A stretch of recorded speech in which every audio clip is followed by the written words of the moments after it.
Group, and they are the first providers to actually give us a systems thinking apprenticeship. This is a master's, level 7 master's degree level apprenticeship that provides a toolbox of techniques, behaviors, and skills to support managers in strategic and leadership roles, and also to understand and address complex and, must I say, wicked problems through systems analysis, advice, and facilitation. So today we have Carolina Collenting, who's going to kick off for the group, and she is a systems thinking professional for JGA Group, and she's going to be followed on with other members of the group, and they will introduce themselves as they go along. Please feel free to put your questions in the chat and the Q&A at the top as well. We will come to that in the end, and I would love for you all to be very engaging and interactive because they've got a wealth of knowledge to share with us today. So I would hand over to Carolina. Thank you very much. Lovely. Hello, everyone. I'm Carolina Cullington. I'm a systems thinking professional, as been described. I'm working as a consultant, and I am now working as the tutor for the Systems Thinking Practitioner Apprenticeship with JGA Group. And it's been a wonderful learning curve, and I'm really enjoying it. And I'd love to talk you through a bit of what we've been doing. So I'm going to share my screen. So we've got some slides, of course, because what's a meeting without a set of slides? So a little bit about me. I started well, first I wanted to be an actress, and then realised that was not for me. And then I wanted to fix motorcycles and cars, but that was too cold. So then I wanted to fix computers, and I became a software engineer. Really did well on that, loved that, but had a lot of problems I couldn't solve, customer problems, requirements. Went into product management to see if I could get to the customers more. I was able to, but still had no authority to make changes, and got introduced to systems thinking. Blew my mind. I'm partway through the OU's master's course in systems thinking, have done the fundamental systems thinking ones, but I've been putting it into practice for a good few years now, and I'm now working as a systems thinking consultant, doing it as my day job, which is really exciting. So a big part of my day job at the moment is doing the tutoring for the Systems Thinking Practitioner Level 7 Apprenticeship with JGA. So what is this, and why do you want to know it? So firstly, complexity in the NHS. You know, I wanted to get in with this group here. You know, you're related to the NHS, you're working with them, so of course you know all these problems. This isn't news to you at all, but and the list is endless, obviously. But you're working with, there's a load of complexity in the NHS, integrated care systems and boards and the partnerships, local and national policies and what comes from government, conversations and interactions, conflicts potentially, let alone general elections that might pop up here and there. Replicating innovation through different areas of the NHS. How do you do that? That's a complicated, complex issue. There's all the commissioning, procurement, competition rules, and addressing social care and health inequalities. And like I say, it goes on. And there is a drive. I got this from the King's Fund. There's a drive that, you know, organisational priorities are focusing more on system-wide objectives these days. So the pressure on managers to make decisions based on holistic information, seeing the system. That's all some of the things, and I'm sure you'll be able to fill out this list for me. So coming from software, it's not my familiar zone of NHS, but we do teach a lot of the NHS staff in our course. So I know that there's a spread and adoption policy within the NHS, and they have stated, so in a lot of organisations I've worked with, they've never heard of systems thinking. That's just, you know, so what is that? That's computer systems, IT systems. And so it's a brand new concept. So it's really nice that I'm talking here in a situation where there is already some familiarity. I mean, maybe not everybody here has familiarity with systems thinking, but the NHS itself has knows of the term and is aware of it and is really trying to actively apply it. So it states that the NHS and social care is a complex adaptive system, and this is the diagram that comes from this spread and adoption page on the NHS website. complexity and emergence are some of the most important things and of systems thinking is what we deal with. But the NHS is focused on enabling the leadership styles that incorporate these ways of thinking, appreciating the individual and the views that they have, the viewpoints that they have, the worldviews they have, the why rather than what, the role of adopters, networks and community, they're really trying to support that, and individual and organisational learning, moving towards organisations being learning organisations is probably one of the biggest, most effective things we can do to change. And systems convening is the term they use on this site for the spread and adoption site. That's the term they use, which is more putting the systems thinking into practice. And it was really exciting to see that information there, that it's being incorporated. So what is systems thinking? It changes how you think. Linear thinking is this happens, then this happens, then this happens. And I'm not going to think about all the other things, just these things. Systems thinking widens those boundaries and makes you look at all the different things that are involved, and relationships and feedback loops. And we'll talk a bit more about that. But that's how it changes how you think.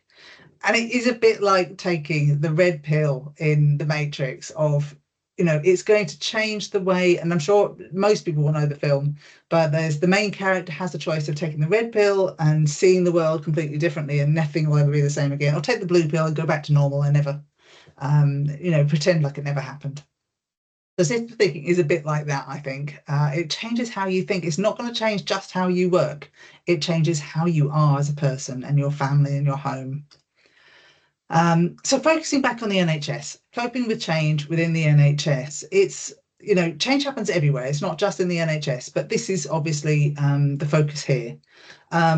We have change, and change is a response to a perceived problem. And that perceived problem is usually from one or two perspectives from the decision maker. But that perceived problem is probably in a problematic situation. There'll be more stakeholders involved, victims as well as clients and customers, people who don't have a say, but they're affected by the decision, by the change. And some of these problematic situations can be messy, complex, wicked. These are all terms that we use in systems thinking to describe those really tricky problems. Sometimes there is no solution. There's just little bits to improve here or there and everywhere. And hopefully you drive towards an improvement. So sometimes, stepping away from the idea of having a solution. And problems are what we eat for lunch, as systems thinkers. This is what we do and we enjoy it in a kind of weird way. So the problem, this is the ideal. You have a problem discovery. This is a discovery, new problem. There we go. Great. What is it? Have a diagnosis, step through some solution finding ideas, have some problem solving, brainstorms. Once you've figured out what solution you're going to have, you deliver your solution with change management. There will be some unintended consequences because you can't see them all, and then you go through it again. What tends to happen is more like this, jumping to solutions. You have a problem discovery, throw a solution at it, possibly no change management either, and then we have problems. So it's trying to manage that process a bit smoother to get more towards the ideal rather than the reality. How can systems thinking help? Systems thinking values engaging with multiple and diverse stakeholders. It really focuses on the boundaries that are in people's minds, what their values are, what's causing them pain, and bringing in people's ideas as well. It stretches the boundaries that constrain linear thinking. It makes you think outside the box, outside that little area that you're focusing on. What about the other people involved? What about the other elements involved? It stimulates collective learning and creativity, workshops, sessions, thinking sessions, mapping, drawing stuff out on walls to understand what's in people's brains, really getting the most out of people. And it sees you as an integral part of the system. You viewing or trying to intervene in a change in delivering an intervention for systems thinking, you will change the system just by being there in it and talking about it. And it finds solutions where you are. It uses, the people you have around you and the systems you have around you and the tools you have around you. It doesn't bring a new thing in. It deals with the situation as it is, but bringing systems thinking tools to that situation.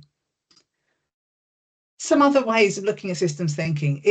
we don't tend to talk about problems so much as problematic situations. That's kind of the training, to try and think of problematic situations rather than a problem, because a problem makes you think about a solution. A problematic situation makes you just think, you know, and looks at the situation as a system. What's causing what? What's linked to what inputs and outputs are having an effect here? And it makes you think a bit wider. Seeing the difference between complicated and complex problems. A complicated problem is, you know, a complicated system is an engine, and you know it's very complicated, but it's all manageable because it's understandable if you boil it down. You know, a complex system, you can't really know all of it, and you can't really simulate all of it. So it's a lot of guesswork. It's a lot of understanding the stakeholders, conversations, ideas, and playing around and iterating through change. We identify leverage points where you can make a difference into a situation to make improvements. Communicating complex ideas, having that facilitation skills to be able to communicate, and driving improvements and innovation through iterations, as I mentioned before. Learning systems. Being a learning organization uses learning systems, and how do we integrate those? How do we create those, design those, and integrate those? We address challenging and conflicting perspectives, because sometimes fixing things, people don't want to change necessarily, and they have reasons for that, and trying to deal with that in a tactful way and a successful way. And we bridge cross-functional teams, departments, organizations, even sectors, countries. It's bringing things across boundaries. That's one of the beautiful things of systems thinking.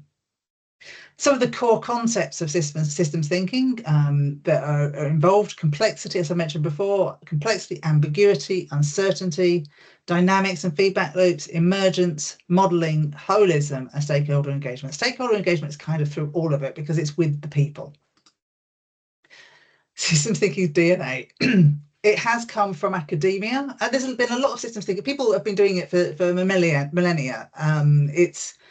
So it's not academia. That's probably not the right thing to say, but a lot of the theoretical work in systems thinking has come from academia, and it can be very, very theoretical. And one of the reasons for designing the apprenticeship, some of the trailblazers involved really wanted to break it out of academia and put it into real world situations, into practical use. You don't need to know the old academic who created this particular systems approach and the historical basis of it to put it into use. And that's one of the really important things about doing the apprenticeship rather than doing the masters. That's something that I've done, is learn the master's way of doing it, and it's very theoretical.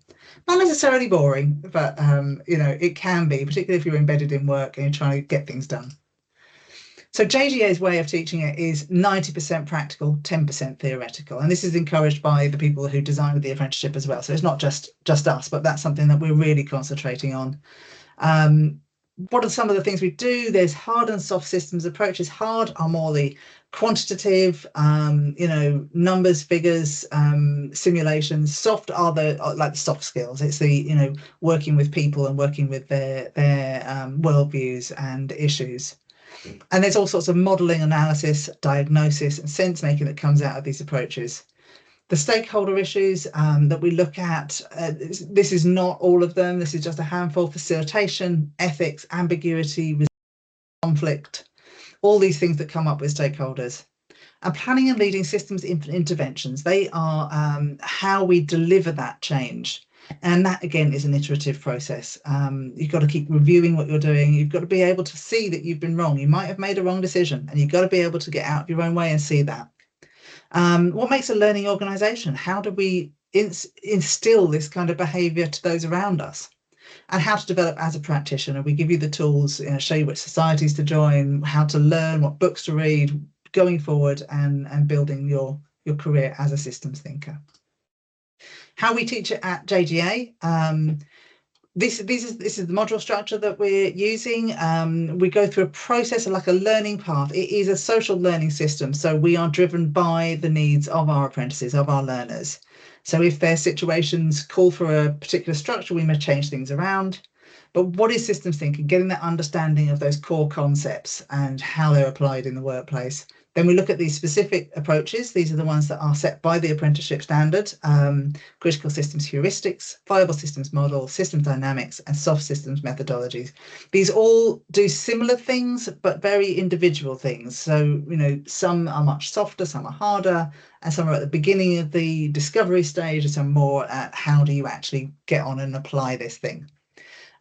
These are all sense-making tools, and we discuss other sense-making tools: interventions, communicating, as I said before, organizational learning, sustainability and ethics. This is obviously, we need to sustain change, and we also need sustainability knowledge of the environment and all those important things, as well as ethics, because that's a big, strong part of sustainability. And developing yourself as a practitioner, you have a lot of self-reflection, reflexivity, looking at how you behave in a systems intervention, how you behave in systems, in stakeholder engagement, sorry. You've got to look at your own behavior. How are you getting in the way, and how can you improve? So looking at yourself is really, really important. And we give our learners some thoughts and guidance on going forward. Where can you go with this knowledge? There are 13 other systems approaches that you can go ahead and learn. There's all sorts of networking groups, ways to carry on your learning going forward into the rest of your life as a systems thinking practitioner. And then we get you prepared for Gateway, for the formal bits of the apprenticeship, which B will talk you through in a little while. This is getting your evidence and everything like that. So, as I said before, systems thinking changes you. It changes how you think. You start seeing things differently. You see how you're behaving differently, and you're a different person. And like the great systems thinker, Morpheus, this is your last chance. Take that red pill if you want. But if you don't want to see things differently, then, take that blue pill. But I wouldn't recommend it. It's a wild ride. It's changed my entire career, from software engineering and feeling like a victim within an organization that I wasn't able to make any changes. It's completely turned my life around, and I highly recommend it. And now I'd like to pass you on to somebody who's gone through the process and is now doing it in real life. So Sharon, I wonder, could you give us a moment to describe your experience, please? Hello, yes, I would. Hello, everybody. Take the red pill. Seriously, take the red pill. And it does make you think differently continuously, because the presentation I had prepared in my head for this meeting after Carolina's intro, I've just changed it all, because I was just thinking, oh, yes, but I need to tell you about that. And yes, I need to tell you about this. And it's pulling all of the different parts of the system. So let me try and stick to the script. I'm not very good at this, but I'll try. So you've got my name, and that's my job title there. I work for Kent County Council. And what that role means, the engagement and operations manager, is I manage the county-wide business support team. And that's linked to something on slide 1 that Carolina was talking, no, slide 10, where there was a piece of text around cross-functional teams, and I had to set up this new business support model from scratch, in a very different way, because we didn't have enough people to do things in the old way, where every single team would have part of their business support in an admin person sitting with them. So we had to develop a centralized business support, and that cross-functional team. And I empowered the line managers of these teams to work out, their skills assessment for all their teams, all the tasks that need to do, and doing all of the cross-matching themselves. They developed the centralised business support teams that we've now got. There are something like 10 full-time equivalent people fewer than in the old model. But the systems are running much more effectively, because it's based on getting the tasks done rather than sitting in the team and doing the admin that team wants. It's less isolated. The whole of the team have just had a piece of survey about their satisfaction in their roles this month, actually, coincidentally, and 100% responded said they like this way of working, they feel calmer, they can see what's going on, they feel they've got the support of business support people rather than sitting in isolated teams. And we can see that we've moved from having something like 20 different inboxes to a few specialised inboxes about that task, and we are no longer months behind in the process. We have been 2 weeks behind, but at the moment we're 4 weeks behind in some of the tasks, which for anyone who knows anything about SEND knows that is phenomenal. So that was an amazing thing, that my thinking has allowed the teams to develop and create that for themselves. And then the other bit that I now manage the finance teams and all of the stuff around information for families. So that's the engagement bit of the job title. So the local offer website, every local authority's got to have a local offer, so we've got that. I developed a Send Inquiries Hub, which is a small team of call takers who, I didn't want to be a call centre. This is one of the key things that systems thinking helped me develop. I didn't want it to be a typical public sector call centre response, which gatekeeps information. It gatekeeps people getting to the team. So I've shaped it differently. I talk about it in terms of we are trying to cut down in the failure demand. So that typically would be where families are phoning up and saying, where's my EHCP? I haven't heard from X, Y, Z. And we're trying to turn it into something that's a little bit more of an information service. But I'll come to that a little bit more detail later, and it's my learning that's helped me do this. And in building this, going back to Carolina's slide 13, I think it was, when she talked about hard and soft systems, I was able to frame this in both a hard system and a soft system. So for the technology part, I looked at the Bible Systems model, the VSM that you saw, and that was how every bit is interlinked, and you change one bit and it has an impact on what you can report on, how you can respond to families. So all of the levers, you'll see this if you take the red pill, you will see what that VSM model is and how if it's no longer viable if you change things without looking at the whole system.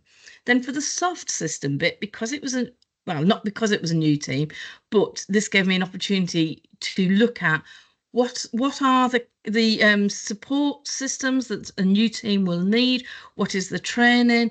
I moved it off being a complete call handler training system, and I brought them out into the community to meet people who were providing the services in the community. So the families they would know what support is there for the families when they picked up a call helpline. That was kind of the soft system. So it's looking at what the families are telling us they need. It's looking at what the people who are operating in the system would work better doing. And for the third level of worldviews, it's also looking at what will best give a better result on impact for the state part of the system. And the reason I decided I wanted to evolve into a systems thinker is, number one, I wanted to undertake an apprenticeship, primarily to lead by example to my team. I've already told you that I manage the business support, who traditionally are the least paid. They tend to have the fewer qualifications, so progression for them can be quite difficult. So I thought, if I'm encouraging people to take an apprenticeship route, maybe I should take one myself. And I looked around for what would be the most appropriate. And when I saw this, I thought, yeah, this is the right apprenticeship for me, because and I scuttled through all my background in my head. In my past, I've been a volunteer welfare advisor. I've worked for DWP as a New Deal advisor. I've worked for probation service, connections, personal advisor manager, working with vulnerable groups like youth offending, teenage parents, substance misuse. Then worked in family support and came over to Kent to work in early help. In 2019, I was asked to move over to SEND after the poor CQC and Ofsted inspection. And I was quite happy to do that, because my skills was working in the community and building up community trust. And I didn't really know what I was walking into. SEND being a statutory service, it kind of operates as a gatekeeper to services, and families feel the relationship with the SEND teams are adversarial. And when we had that inspection, they told us that Kent didn't care about their children. So I kind of wanted to open my mind about what this would look like. It helped me look at sort of some of the constraints on public sector, like the financial constraints, and what this can turn into in terms of behaviours. So the financial straits on lots of local authorities, on public sector in general, and I wouldn't be surprised if any of you guys are seeing this as well, can translate into a very top-down command and control culture, which can then lead into a blame culture, and then teams fear taking risks, being creative, speaking up for themselves, and it becomes a fish finger factory. You just that's my job, I do that, that's on my desk, that's not on my desk. And it's the motivation can be is in those teams really poor. So systems thinking, when I started to take it, and the more I moved through, helped me get a deeper understanding of the stakeholders' worldviews a little bit more, not just the sort of community bit that I'd been embedded in very much. It helped me talk about some of the theoretical models that Carolina's introduced to you.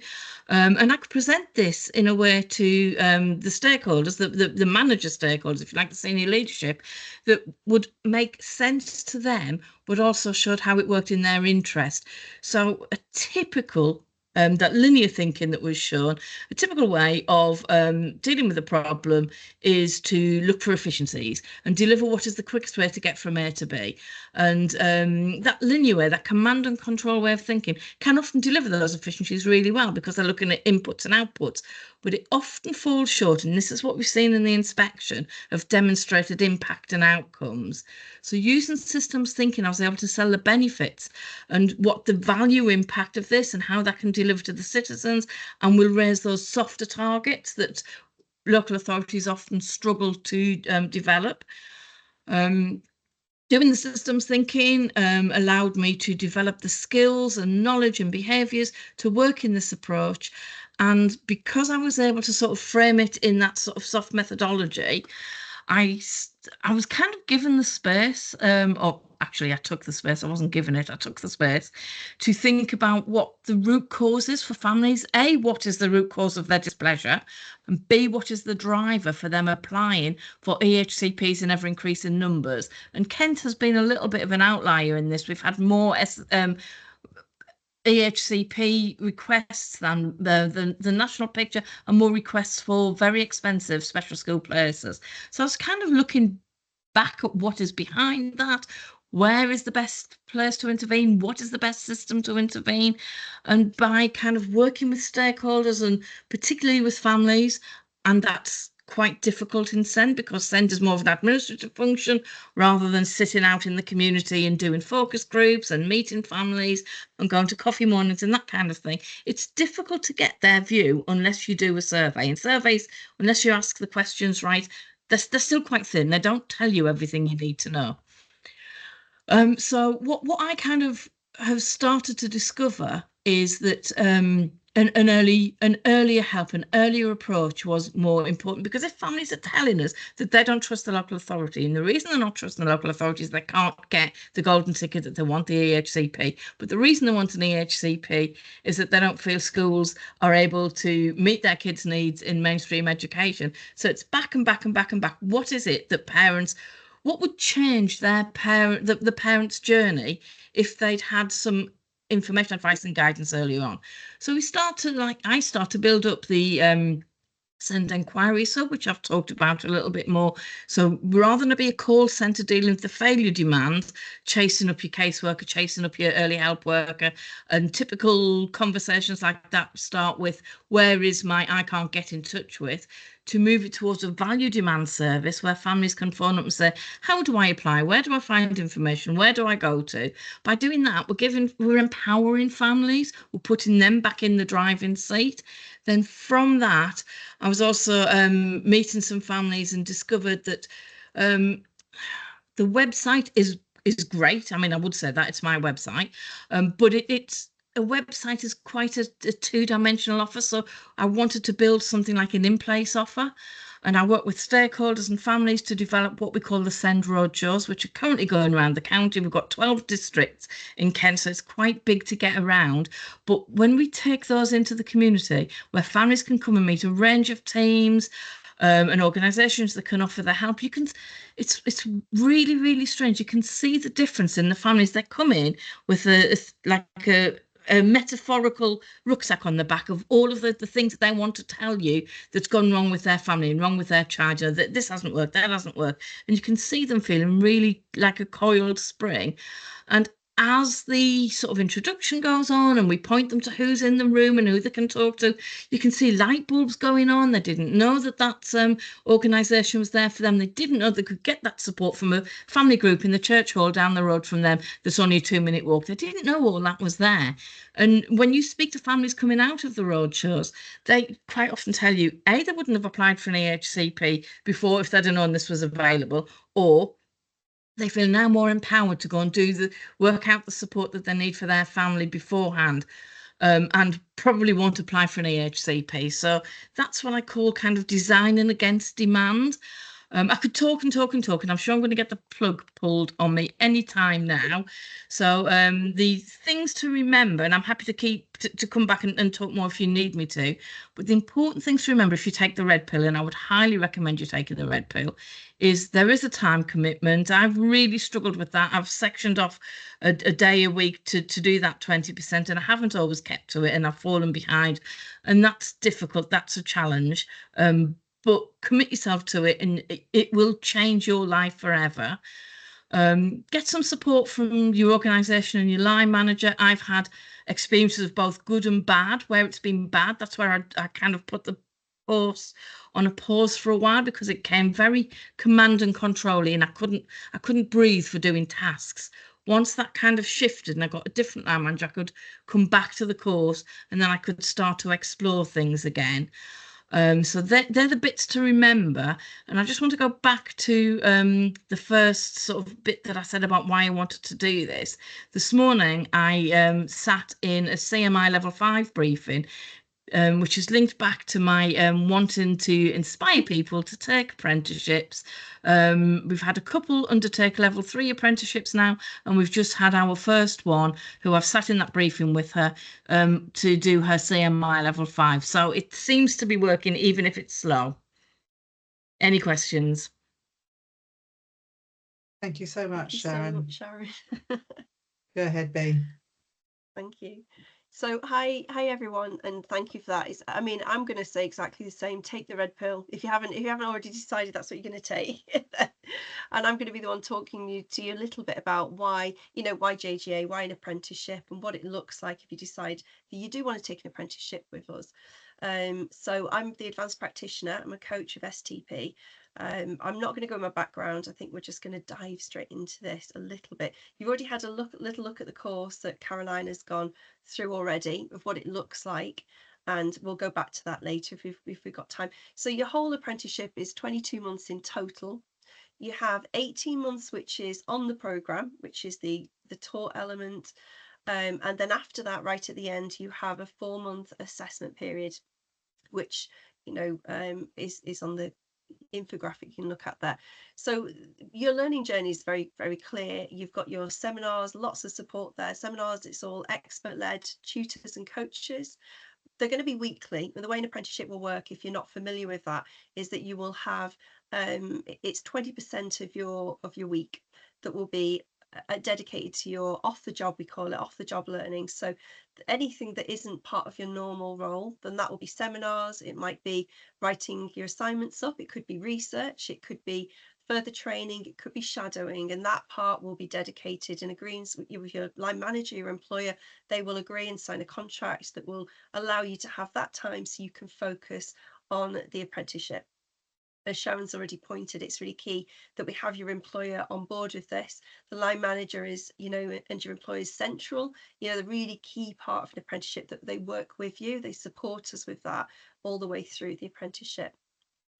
We have the coaching. Again, say your seminars, it's always small groups with us, and I don't know with other providers, but ours in particular, we never have groups really bigger than 15.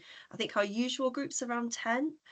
10 students. We have small kind of round table sessions as well. So you've got that in place, and that's weekly. So you'll have that all the way through, and that's 2.5 hours a week that you're going to have that dedicated time. And then the other, rest of the day will be, you can block it how you like or take it later in the week, but that will be your rest of your off the job hour. That could be the research time, or it could be the assignment time, or it could be, whatever you decide that you're going to be working on. You have your coaching as well in addition to that. So you have your seminars weekly, and you also have your coaching. You're going to have an industry expert And that person who's assigned to you will work with you for 60 minutes, but if we identify that you need a bit longer, that's also fine. We can arrange that as well. So yeah, between 60 to 90 minutes a month, where you're welcome to bring your line manager to that. We always encourage that, because you're going to be working on your work development plan. So it's really putting learning into practice straight away, and that's how an apprenticeship, pretty much, mirroring what Caroline has already said. It's 20% is theoretical, 10%, 20%, and the rest of it is practical, getting out there. You've got the knowledge, you've got the skills, now let's actually go out and do that. So we need a work development plan, and that's going to be put into place by working with yourself, working with your employer and the coach to look at kind of how can we move forward. What are those complex problems in the workplace? What's that messy? What are those wicked problems? And how am I going to use systems thinking? To sort of to work through this? What is the plan? You'll also be aware, you'll be aware of the curriculum by then. So it's all making sure that you're meeting all those KSBs, the knowledge, skills and behaviours, and that work development plan will drive your apprenticeship, an individualised programme for you, basically. So individualized learning, every learner will have a slightly different journey. You've got your resources. We've got lots of resources online for you. Study guidebooks. We also have seminar recordings. We also have guest speakers, which I'll touch on in a minute a little bit more. On top of that, you also have what we call a learner progress advisor, of which I'm also on. So the learner progress advisor will also run the quarterly progress reviews with you. And that's a mandatory review every 3 months. The line manager needs to attend that. And we're just going to make sure you've got everything in place you need. Where's your progress? Are you making the progress you need to? And if you're not, what do we need to put in place? How can we support you? What can we do to make your journey a smooth one? So that's the journey. Then you come to the end point, which we call the gateway, and then you move into your assessment period. And I don't want to spend lots of time going through that. I realise we only get to the question bit, but you've got 2 different assessment methods. You've got your report, you have a presentation, and you have a Q&A. You also have an annex of evidence that isn't assessed that goes with that. You then have assessment method 2 on the same day, and that will be a professional discussion, and that will last that 90 minutes. So any questions around this, I'm always happy after this to answer them. And if it goes over, I can put my email address in the chat, and you're always welcome to reach out. And I'm happy to meet with you to go through any more questions. But we'll move to the next slide, if that's all right, Carolina. So current apprentices, I just really appreciate that they, like I said before, they can just start to, really apply that learning straight away. It's, you've learned how to do VSM. Actually, let's practice. Then that might be in the seminar or the round table, but also it's something you can take straight into the workplace as well and start actually looking at, how you can use systems thinking to help you to move forward. It's not just theoretical; it is real world problems. And the monthly sessions, everyone seems to really appreciate being able to come to that expert in that industry expert to sort of bring the problems they've got, those in the work streams where they know systems thinking is really going to help, and getting some guidance and some direction with that. So in addition to, thank you for putting that in there, my email address in the chat. So in addition to what we've talked about already, you've got the journey, which is quite structured with your seminars and your coaching sessions. You also have, and I've touched a little bit on that, the learner progress advisor. So my role, in addition to the fact you've got your coach and tutors, is also liaison between the coaches, your tutors, also your employer as well. And I'm here for any issues to sort those out. I'm here if you've got reasonable adjustments you want putting in place, for pastoral care to signpost you to the right place if you're struggling with your wellbeing or maybe have any additional needs. Then that's something that I will support and get the right teams in place or the right support in place, and preparation for Gateway as well. We have drop-in sessions. We have very regular drop-in sessions at the moment. We're running them weekly. And so, you'll all be signed up to those, and you just accept them when you feel that you want to go to them.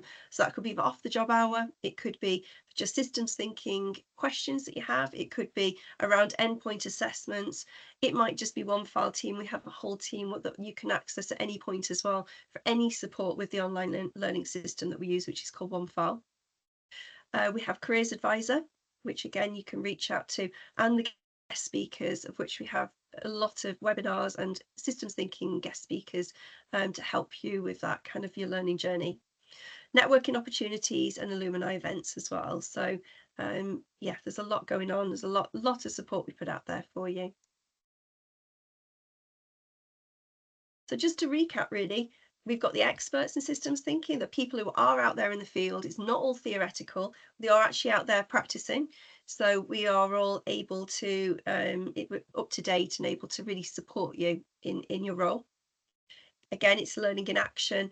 You're learning something, you're going straight out there to actually really use those tools and help you. And it's real world problems as well. You'll be able to work on the, see where you're applying systems thinking. You'll do your reflective accounts on that, and that's going to be the evidence that you're going to use it at the end point assessment. So that's how we drive that evidence. It's kind of, what are you doing? How are you, how do you use the systems thinking to address this messy problem? Can you tell us about that? What happened? What did you do? How did it go? Why did you use that approach? How did it work? What went wrong? And those reflective accounts, there'll be the really, really rich evidence that you need for that final report in the assessment period. And everything's personalised, support personalised learning, and it's, for yourself. So if you pop to the next one, Caroline. A couple of testimonials. I know we're running over a little bit, but we'll send you these slides. But just so you can see people in the, we have several NHS students. We've got more than just these three, but I just thought I'd pop these on to show you how beneficial they've actually found it.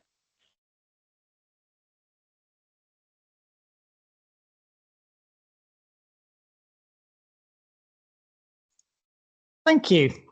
I'm Richard Goodwin. I'm Managing Director, and I think we've talked for almost 3/4 of an hour, and it's probably enough. So to give us a little light relief from the sound of our voice, we're going to play a little AI song about systems thinking in the NHS. And we can make it work.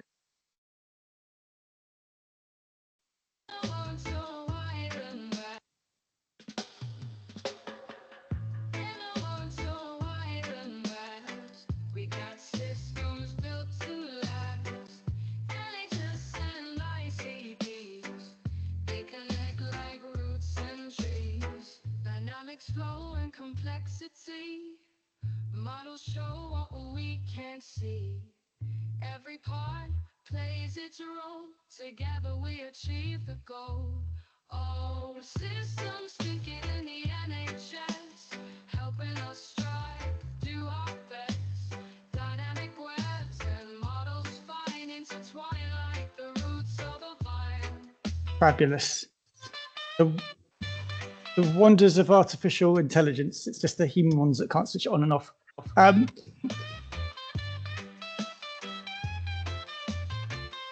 you want to stop it there? Yes, please. Let me go back to PowerPoint. Thank you. I won't even actually take you through our slides. Don't worry, Carolina. I'll just say we are the JGA Group. We're a legitimate training provider. We've been around for 30+ years. We've got the Queen's Award for Enterprise from Promoting Opportunity a few years ago. And in fact, tonight I'm at the Chartered Institute of Public Relations Awards, where a couple of our NHS apprentices are up for Outstanding Young Communicator of the Year. So we've worked really hard to be a non-university option for systems thinking and other level 6 and level 7 type apprenticeships. And we hope that we're offering a uniquely vocational and applied way of learning this kind of stuff. And at that point, the approximate cost per apprentice, the cost to the apprentice is nothing. The cost to your employer, which comes from their levy, so it's essentially money that they have in a tax that needs spending, and in fact the NHS underspends, is £18,000. Frankly, I suspect your HR teams will probably be pleased to spend the money because it's money that they lose if they don't get it off the book. So I wouldn't let price be a barrier. It is the standard cost of this apprenticeship across all providers pretty much. I know there were some questions in the chat. Yeah. Shall we come off the slides, Carolina, and just address one or two of the questions? Thank you. If people want to switch their cameras on and unmute themselves or make it more interactive, that would be brilliant. I've got Lee. Oh, sorry. Go on. Now I just noticed the question around when's the next intake. So Richard, I think that might be around September time, is it? Yes. Right, October the 10th, I think. October, okay. Is it? October. Otherwise, late September. We start regularly through the year. This is not a once a year when you missed your opportunity for 12 months start. If we have enough people to add to the cohort, we will start up to every 3 or 4 months. So, but the next set of deadlines is the autumn. Thank you. Okay. So there were some more questions from more questions Lee, from Lee. Yeah. Carolina, I'm going to pick on you. Okay. Did you map out the AS, IS, and TOBE scenarios? I think Lee might need to translate those into non-acronyms with some form of baseline measures. Getting to the baseline measurement of current status is not always easy. So, looking at change management, you have to take some assessment of what the as is, what the current situation looks like. And that's not easy at all. Because, you know, if you're going to go on a journey, you need to know where you started from and hopefully where you're going to. So that, you know, you need to try and define what good looks like. Years and years ago, I did a business degree and we had one lecture on cybernetics, which was pretty weird. But there was a really, really interesting phrase in there, which was that for a big system, as the world outside it gets more and more complex, how does it respond? It creates rules. Mm-hmm. And over time, the external environment gets more and more complex, so you create even more and more rules. And eventually the system implodes because it's just clogged up with rules that are contradictory and so on. Sounds a little bit around the NHS that, you know, the only way to break free from that is simple rules and autonomy. Yeah, it's a really big deal, a really big deal. Yeah. Do you want to go, Carolina? Yeah, I'm just saying, you know, so much I've come across in my working life is, why do you do that? Because that's what we've always done. And, you know, it's bonkers making. And I've heard of some crazy rules in place because of that. And same again, you know, with the NHS and like you said, the ICSs, etc. You know, how can you map the system as it is? That's the beauty of complex systems, is sometimes you can't. Sometimes you've just got to do the best you can by pulling in the stakeholders that you can and do what you can in an iterative process and review. Has that improved? Is that, you know, keep talking to people and be prepared to be wrong. Sharon, you're muted. Hope you don't mind me jumping in because I am just a guest here. But I think that's a really interesting question, Lee.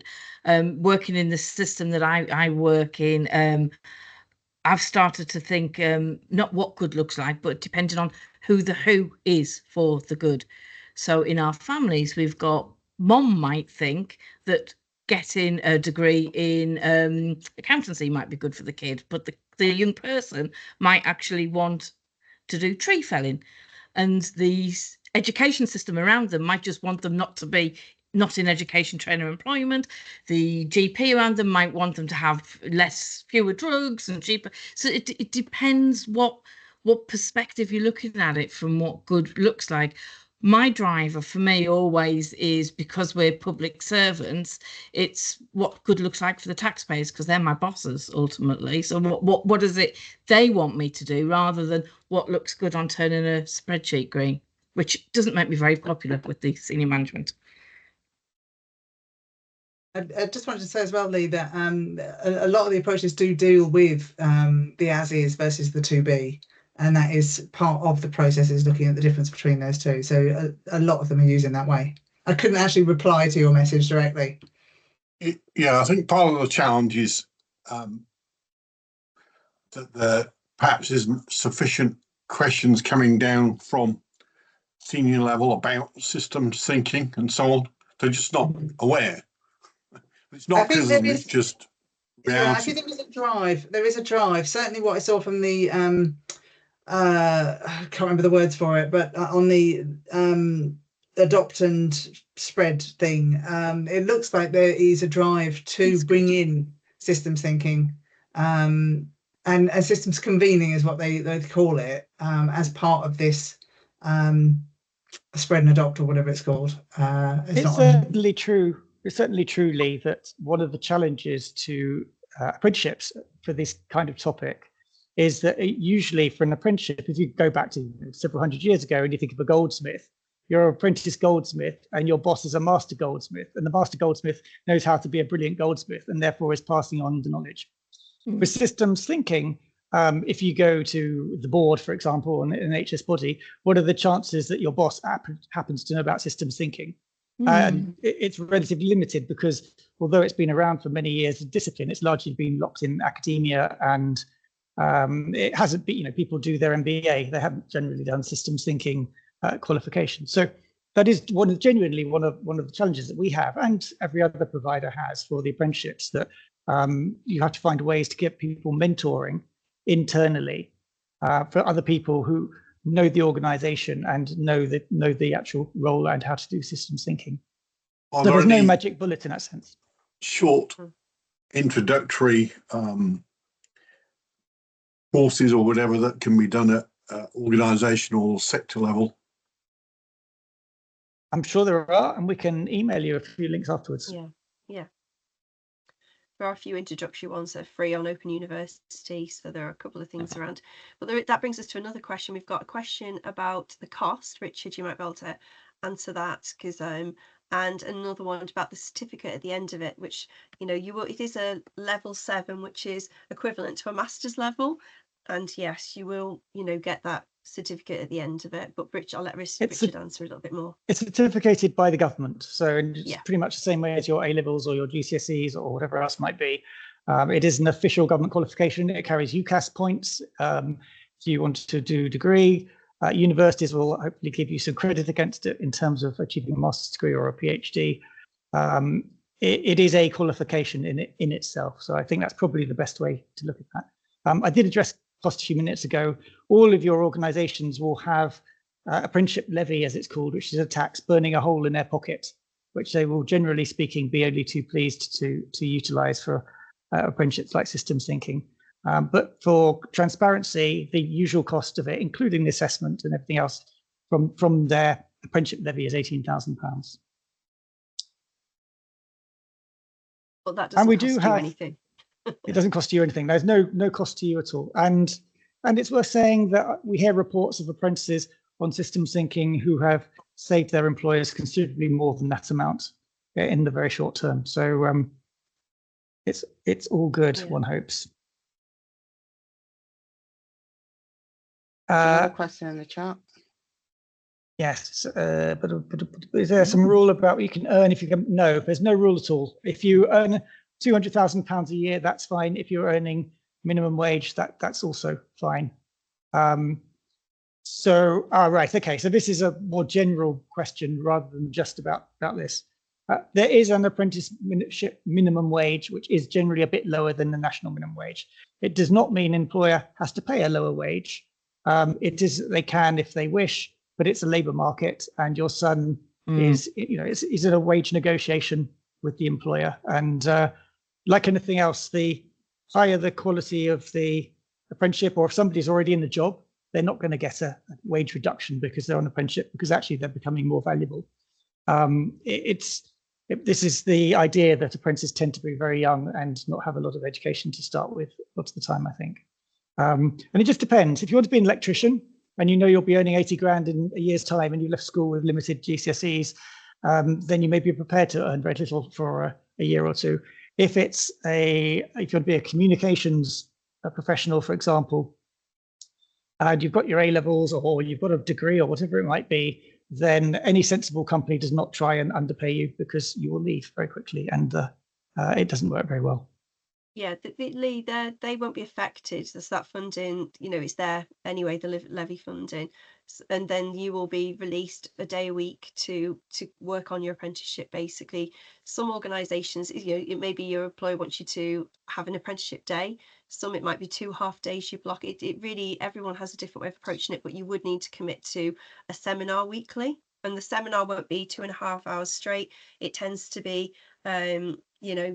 a bit of learning and then actually go into a breakout room, a round table, and try out things and sort of start to plan and, you know, discuss what kind of the next move is or an intervention together. So Carolina's probably a little bit better as the tutor to talk about that, but then you set tasks, you'll agree those kind of what you're working on, what you're going to be doing, and that, you know, you know you've got those other couple of hours in the week to sort of apply that or to write it up or do further research. I hope that answers If what your you're question. saying, sorry, if what you're saying, Lee, is there any change to my work terms and conditions if I do an apprenticeship? The answer is no, fundamentally.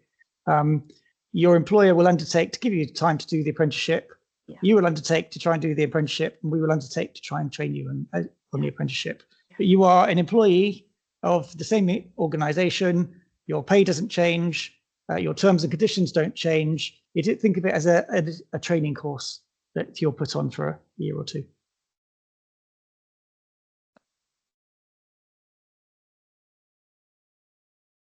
If anyone wants to reach out after this and, you know, book in, feel free to do that. Myself and Caroline will be happy to chat to you. I'll put my email in the chat. Email in the chat. Thank you. And thank you, Antonia, for the opportunity to present. And thank you, Sharon, for being our guest. No, thank you. Thank you, for everyone turning everyone. up. Thank you so much. It's been very insightful and interactive, and I like the way Lee's been asking really important questions as well. Yeah, thank you, Lee. Thank you, Lee. Brilliant. Thank Thanks, you. everyone. So we're going to give you 3 minutes back. Thank you. Thank you so much. Thanks for coming.